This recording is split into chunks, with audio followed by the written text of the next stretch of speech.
পারুল বোমার মতো ঋতুরও যে কেন পেঁপে খেতে মন চায় কে জানে। তাই তো আমার ছেলেটাও রাগ করে, সেটা তো আর ওদের বলা যাবে না, আমাকেই সামলে নিতে হবে। আচ্ছা চল, কথা না বাড়ি এখন আমার সাথে বাজারে চল। হ্যাঁ তাই চলো, কি মজা, আজ আমি পেঁপে খেতে পারবো।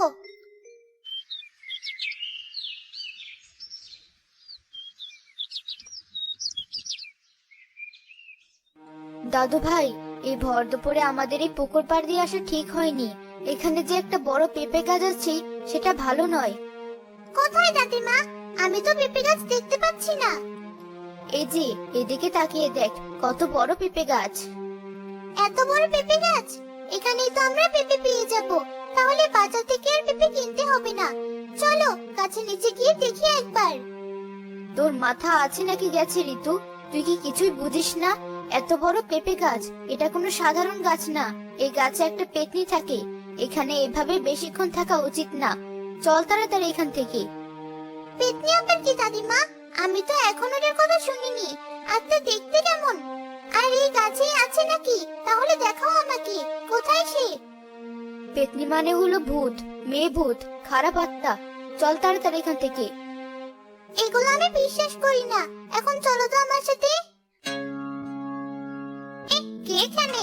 রাসেলের মেয়ে নাকি? কোথায় যাচ্ছিস এমন তাড়াহুড়ো করে? এখানে আসে সবাই নিজের ইচ্ছাতে, কিন্তু ফিরে যায় আমার ইচ্ছেতে। আমি না চাইলে কোথাও যেতে পারবি না তোরা। আবার সাথে দেখছি বুড়িটাও আছে।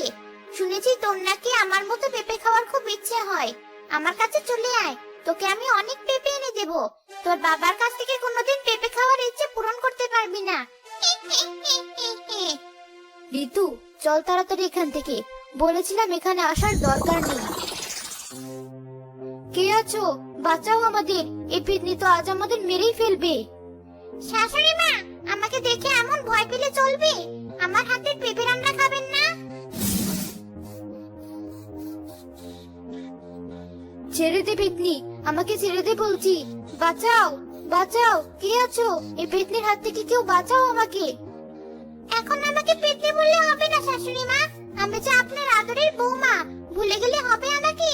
আমি তো পারুল, পেতনি হয়ে পেঁপে গাছে আছি আপনাদের অপেক্ষায়। পারুল, তুই মরে গিয়েও কি আমাদের শান্তি দিবি না? ছেড়ে দে বলছি আমাকে, না হলে আমার ছেলে তোকে ছাড়বে না। তাই নাকি? একবারের জন্য শাস্তি দেব, তারপর পেতনি হয়ে আবার আমার সাথে পেঁপে গাছে সংসার করবেন আপনারা। দেখ পারুল, যা হয়েছিল সবকিছু ভুলে যা। আমরাও ভুলে গেছি, আর তুইও ভুলে যা, সেটাই ভালো হবে। তুই নিজেও ভালো থাক আর আমাদেরকেও ভালো থাকতে দে। এই পেতনি, আমার দাদিমাকে ছেড়ে দাও তুমি। আমার দাদিমা কি এমন ক্ষতি করেছে তোমার যে দাদিমাকে ধরে রেখেছো? ছাড়ো বলছি, ছাড়ো। বেশ, ছেড়ে দিচ্ছি আমি আজকের মতো। শুধুমাত্র তোর পেঁপে খেতে ইচ্ছে হয়েছে এই জন্য। যারা পেঁপে খায় তাদের আমার অনেক পছন্দ হয়, তোকেও আমার অনেক পছন্দ হয়েছে। তবে শাশুড়ি মা, আমি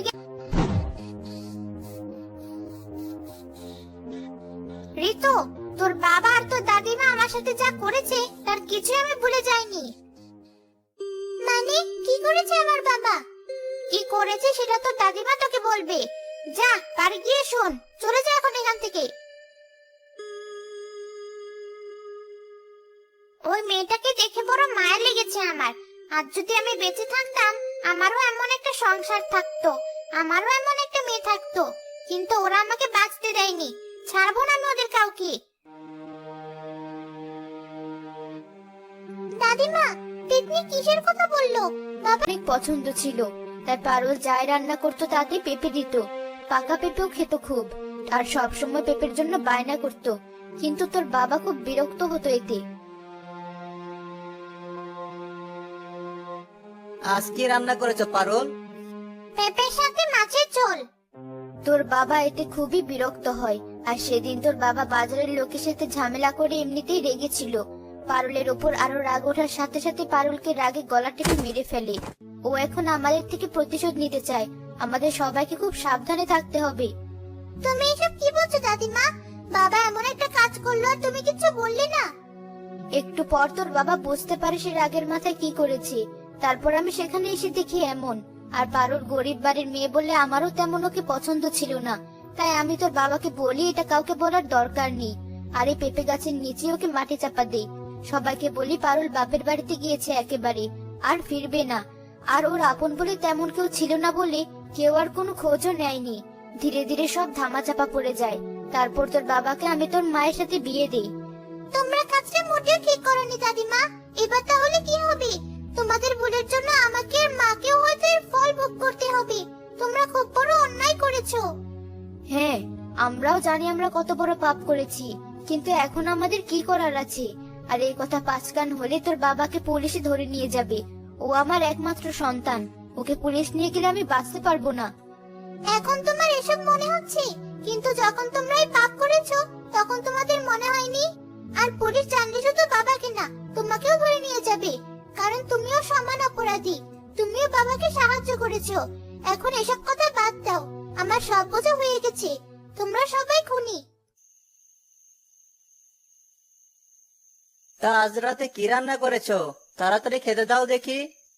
তোমার জন্য গরুর মাংস আর খিচুড়ি রান্না করেছি, খেয়ে বলো কেমন হয়েছে।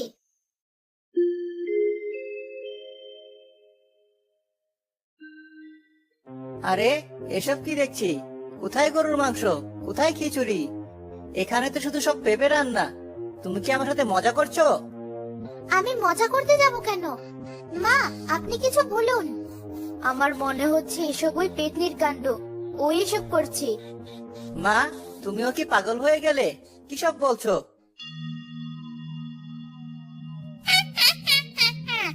কি আছে? খাবার পছন্দ হলো না? পছন্দ না হলেও যে তোকে আজ এই খাবার খেতে হবে। পেঁপে তোর খুব অপছন্দ, তাই না? কিন্তু তোকে আজ সব পেঁপে খেতে হবে। ঋতু, তুই এসব কি বলছিস মা? আমি তোর বাবা, আমার সাথে এভাবে কেন কথা বলছিস? আর তোর কণ্ঠ এমন হলো কি করে? আমি তোর মেয়ে না, আমি তোর বউ পারুল। আমার কথা মনে আছে তোর? আমি তোর মেয়ের শরীরে প্রবেশ করেছি তোকে শাস্তি দিব বলে। এখন আমার প্রতিশোধের পালা। এতদিন হলো আমি এই দিনটারই অপেক্ষা করছিলাম। এখন থেকে তোকে দিনরাত শুধু পেঁপেই খেতে হবে। যদি না খেতে পারিস তবে তোকে ওই পেঁপে গাছের নিচে মাটি চাপা দিয়ে দেব। পারুল, তুই আমার নাতনিকে ছেড়ে দে দয়া করে। চলে যাও ওর শরীর থেকে। আমাদের এত বড় ক্ষতি করিস না। ও আমাদের একমাত্র চোখের মণি, ওকে ছাড় তুই। আমি সব জানি, জেনেই ওর গায়ে চেপেছি। ওকে আমি ছাড়বো না, ওকে রেখে কোথাও যাব না। আজ থেকে আমি ঋতুর শরীরেই থাকবো। মনে হচ্ছে আমাকে কিছু করতে হবে, না হলে যে আমার ছেলের সংসার নষ্ট হয়ে যাবে। ওর কাছে মাফ চাইলে ও ঠিক মাফ করে দেবে। ওর মন খুব সরল। পারুল, আমাদের ভুল হয়ে গেছে, আমাদের তুই মাফ করে দে। আমরা তখন বুঝতে পারিনি। আমরা আমাদের ভুল স্বীকার করছি, তুই আমাদের দয়া করে মাফ করে দে। কোনো মাফ পাবি না তোরা, তোদের আমি মাফ করব না। অনেক কষ্ট দিয়েছিস, আমার জানাজাটুকুও করিসনি তোরা। আমার ভুল হয়ে গেছে, আর আমার ছেলেও ভুল করেছে। আমাদের দুজনকেই মাফ করো। পারুল, আমার ভুল হয়েছিল। আমি বুঝতে পারিনি তুমি সেদিন আমার হাতে মারা যাবে। আমি রাগের মাথায় সবকিছু করেছি, আর লোক জানাজানির ভয়ে আমি তোমার জানাজাও করিনি।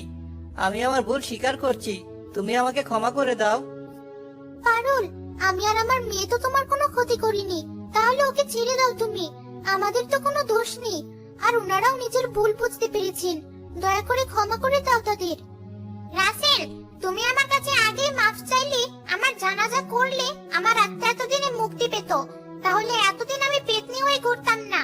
আমি তোমাদের মাফ করছি, কিন্তু কথা দাও আর কখনো কারোর সাথে এমন করবে না। নিজের পরিবারের খেয়াল রেখো।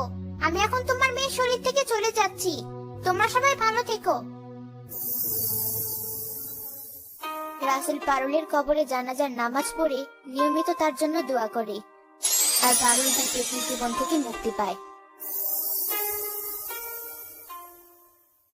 তুমি কি এখনো বড় হয়ে কার্টুন দেখতে ভালোবাসো? তাহলে তোমার নাম ও বয়স কমেন্টে জানাও। আর আগের ভিডিও থেকে লাকি ড্রয়ে নির্বাচিত নাম যে সকল দর্শক আমাদের চ্যানেল সাবস্ক্রাইব করে তারপরে কমেন্টে নাম লিখেছেন, আমাদের পরবর্তী ভিডিওতে তাদেরই নাম বাছাই করা হবে। ইউটিউব চ্যানেল অবশ্যই সাবস্ক্রাইব করবেন এবং স্ক্রিনের উপরে আসা আমাদের পরবর্তী গল্পটিও দেখুন। তাতেও আপনার নাম থাকতে পারে, না থাকলে আবারও আপনার নাম পরবর্তী ভিডিওতে লিখে দিন। কি ভাবছেন? তাড়াতাড়ি ক্লিক করে দেখুন।